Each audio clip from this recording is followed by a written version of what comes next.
Hello student, good morning. तो आज मैं आपसे मल्टीपल स्क्लेरोसिस के बारे में डिस्कस करूंगी। मल्टीपल स्क्लेरोसिस क्या होता है?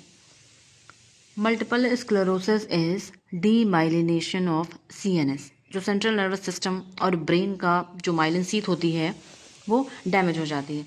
आप देख सकते हैं ये एक्सॉन है, एक्सॉन के बाहर ये माइलिन शीथ है जो कि धीरे धीरे डैमेज हो जाती है। ठीक है। नेक्स्ट है, अगर हम इसके कॉजेज देखना चाहेंगे तो इसके कॉजेज में सबसे पहले है इडियोपैथिक, दूसरा है वायरल इन्फेक्शन, तीसरा है ऑटोइम्यून, चौथा है एज। एज फैक्टर भी एक कॉज होता है जो मल्टीपल स्क्लेरोसिस कॉज कर सकता है। ठीक है। नेक्स्ट है क्लिनिकल मैनिफेस्टेशन। आपको नेक्स्ट वीडियो में मैं बताऊंगी कि ऑटोइम्यून डिसऑर्डर क्या होता है। ठीक है। तो अगर इसका हम क्लिनिकल मैनिफेस्टेशन देखना चाहें तो क्लिनिकल मैनिफेस्टेशन, जब बॉडी का हमारा जो सेंट्रल नर्वस सिस्टम का जो माइलिन शीथ है जब वही डिस्ट्रक्शन हो जाता है तो उसके डिस्ट्रक्शन की वजह से हमें बहुत सारे सिम्टम्स देखने को मिलते हैं। सबसे पहले decrease all sensation including motor and sensory. तो दूसरा है डिक्रीज ऑल मूवमेंट्स। बॉडी के जो भी मूवमेंट्स हो, चाहे वो खाना पीना हो, चाहे वो चलना हो, चाहे वो हाथ से कुछ होल्ड करना हो, पेन होल्ड करना हो, तो वो सारी चीज़ें हमारी डिक्रीज हो जाती हैं, सारे मूवमेंट्स डिक्रीज हो जाते हैं। दूसरा है डिप्लोपिया है। Diplopia means double vision. Next है स्पास्टिसिटी इन मसल। मसल में स्पास्टिसिटी इंक्रीज हो जाती है, मीन्स मसल स्पाज्म हो जाते हैं और ये वर्क नहीं करते हैं, स्पाज्म हो जाते हैं, रिजिड हो जाते हैं। हाइपरटोनिक हो जाता है और हाइपर रिफ्लेक्सिव हो जाता है। नेक्स्ट है डिक्रीज विजन। पेशेंट का जो विजन होता है वो भी डिक्रीज हो जाता है। डिक्रीज हियरिंग भी डिक्रीज हो जाती है उसकी। Decrease somatoform sense. Somatoform sense means patient को जो pain, touch, temperature, heat and cold, pressure, ये सब महसूस होना कम हो जाता है। नेक्स्ट है ऑल्फैक्ट्री। डिक्रीज ऑल्फैक्ट्री मीन्स जो स्मेल सेंस होती है, जो स्मेल होती है, स्मेल की जो कैपेसिटी होती है वो भी डिक्रीज हो जाती है। नेक्स्ट है, अगर हम इसकी डायग्नोसिस की बात करें तो हम डायग्नोसिस की देखेंगे कि मल्टीपल स्क्लेरोसिस के लिए क्या क्या टेस्ट किया जा सकता है।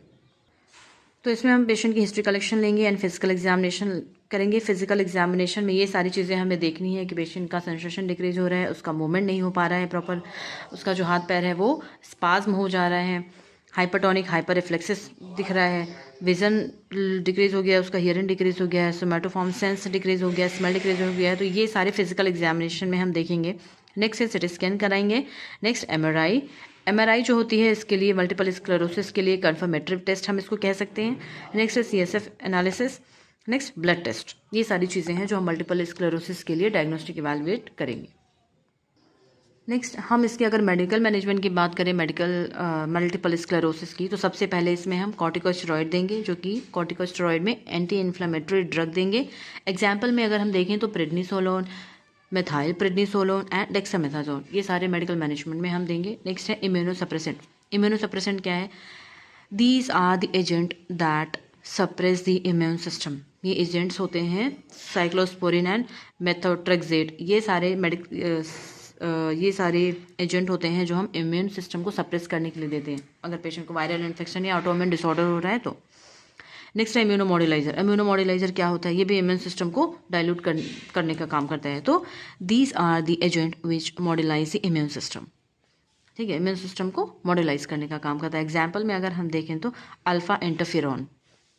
नेक्स्ट है मसल रिलैक्सेंट। मसल रिलैक्सेंट क्या होती है? जो मसल में स्पासिटी बढ़ जाती है, पेशेंट का जो हैंड होता है ना वो जैसे रखता है वैसे ही रहता है।